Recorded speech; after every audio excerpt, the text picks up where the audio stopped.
세 번째 주제는 청와대가 이래라 저래라로 잡았는데요.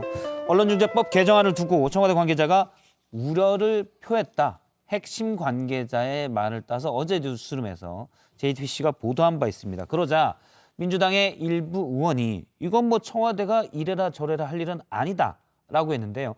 어제 뉴스룸의 보도와 그 민주당 의원 얘기를 직접 들어보겠습니다. 청와대 핵심 관계자는 JTBC에 언론 스스로 변화할 일이지 법으로 규제해서 될 일이 아니라는 문 대통령의 기본 철학은 지금도 변함이 없다고 말했습니다. 청와대가 현재 이 언론중재법에 대해서 드라이브를 걸거나 추진했던 법안이 아닙니다. 그렇기 때문에 이 부분은 사실 청와대가 이래라 저래라 할 문제가 일단은 아니고요. 예, 청와대 핵심 관계자의 얘기를 했는데 물론 핵심 관계자이기 때문에 익명으로 나왔는데 일단 이래라 저래라 할 일이 아니다라고 얘기를 했습니다. 그러면 청와대는 오늘 또 이철희 정무수석이 그 당에서 알아서 할 일이다라고 공식적으로는 또 얘기를 했습니다. 언론중재법을 강행한다는 지적에 대해서 사실 국내의 여러 언론단체, 심지어 해외의 국경 없는 기자회까지 다 비판을 했잖아요. 청와대는 일단 핵심 관계자가 익명으로 뉴스룸에만 우려가 있다라고 했고 공식적인 입장은 없는데 어떤 생각일 거라고 보십니까? 어디가요? 청와대가요. 이 상황을 어떻게 바라보고 있을까요? 근데 좀 말이 안 되는 게 그동안은 왜 당정청에 뭐 물샐 틈 없는 협조 관계를 계속 얘기를 해왔잖아요. 예. 뭐 이 관계에서만 왜 청와대가 상관할 게 아니라든지 뭐 그것은 국회에서 알아서 할 것이라든지 왜 서로 공을 상대방에게 떠넘기나요? 제가 보기에는 이 법 자체는 말이 안 되는 법이에요. 그리고 이 어떤 민주정부에서도 이런 법을 만들지는 않아요. 미국의 수정헌법 1조는 1791년도에 만들어졌습니다. 언론, 출판, 집회, 결사의 자유를 제약할 어떠한 법도 만들 수 없다라는 거잖아요. 그 230년 전에 만들어진 법이에요. 우리는 230년 뒤에 언론의 자유를 제약하고 그리고 그 언론만 콕 집어서 5배의 그 징벌적 손해배상을 만들려는 사상 유례없는 악법을 만들고 있는데 이거 그 윤미향 의원께서 좋아하시는 역사에 의해서 평가를 받을 거라고 저는 생각합니다. 예. 법안에 문제가 많다는 점에 대해서 공감하고요. 무엇보다 이제 헌법의 명확성의 원칙이나 과잉금지 원칙에 위배되는 점 공감하고 청와대가 적극적이지 않은 것 같아요. 그 대통령께서 이 문제에 대해서 구체적 언급을 한 기억이 있으신가요?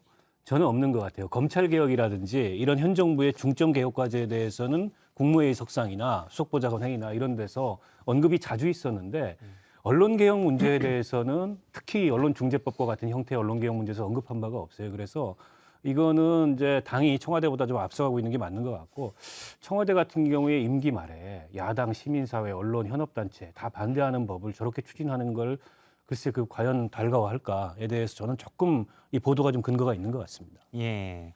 일단 뭐 이렇게 많이 시끄러운데 청와대가 뭐 아예 고민을 안 하진 않지 않겠습니까? 다만 부담스러워서 공개가 안 되는 그런 상황인 것으로 보이고요.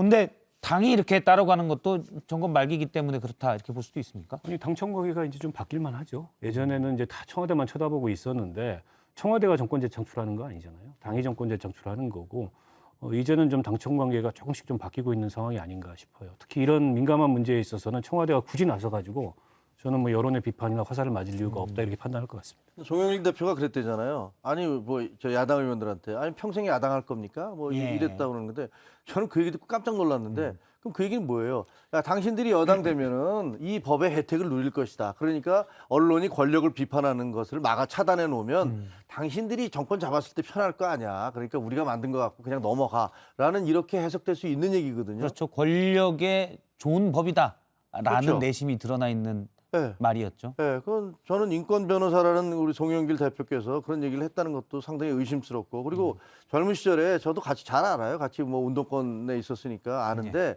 우리가 80년대 그렇게 외쳤던 그런 언론의 자유 그게 어디로 갔는지 저는 민주당에 있는 많은 의원들한테 그 586 많으시잖아요. 80년대 운동권들 많으시잖아요.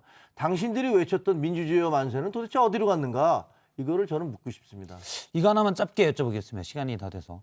30일 본회의에 언론중재법을 처리하겠다는 게 민주당의 공식 입장입니다. 그날 될 걸로 보십니까? 가능성만 보시면. 가능성이야 뭐 밀어붙인다면 가는 거겠죠. 네. 뭐 근데 무슨 짓을 내부에서 뭐 못하겠습니까? 신중론도 조금씩 나오고 있어서 혹시 제발 그러길 바라죠. 그래서 역사의 죄인이 되시지 않기를 바랍니다. 마지막까지 저는 여론을 좀 살필 거라고 봅니다. 지금 당내 반발도 그렇고 여론도 이게 쟁점이 알려지면서 여론이 호의적이지 않거든요. 그 마지막까지 살피고 그러나 이걸 강행한다면 상당한 반발과 무리수가 따를 거다 이렇게 생각합니다. 알겠습니다. 두 분 말씀 오늘 여기까지 들었습니다. 고맙습니다. 고맙습니다.